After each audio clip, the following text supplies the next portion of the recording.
Hello, আজিকালি পাৰ্সেল unboxing video বানালে সেইকাৰণে ভাবছো যে পাৰ্সেল আনবক্সিং এটা ভিডিও বানাই দিনতে দুটা পাৰ্সেল আহিছিল কিন্তু পাৰ্সেল এটা মই আনবক্সিং কৰিব সময় পাই নাই মানে বেছি লাইফত বিজি দে আৰু গাইস আৰু এই দুটা আছে এই দুটা পাৰ্সেল এটা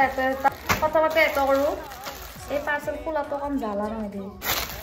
আৰু ইয়াতে আছে তিনটা স্পৰ্টিং ব্যৱহাৰ কৰিব তিনটা কালাৰে ভাল লাগছে সেম ডিজাইন খালি কালাৰ এটা বেলেগ সিম্পল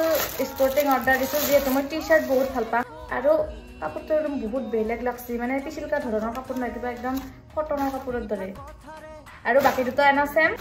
লগতে এটা পাৰ্সেল আছে ধুনীয়া কাপোৰ আৰু এতে আছে চাৰটা ধুনীয়া হাফ পেন্ট মানে ঘৰত পিন্ধিবা পাৰা লগতে পকেটটো আছে এটো কালাৰটো ভাল লাগছে এটা আছে এটা এইটা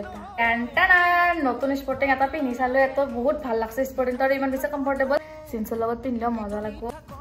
এই মুখ মুছি দিলা কেনেকুৱা লাগিল জনাব কাপোৰ আনবক্সিংৰ ভিডিও ইমানে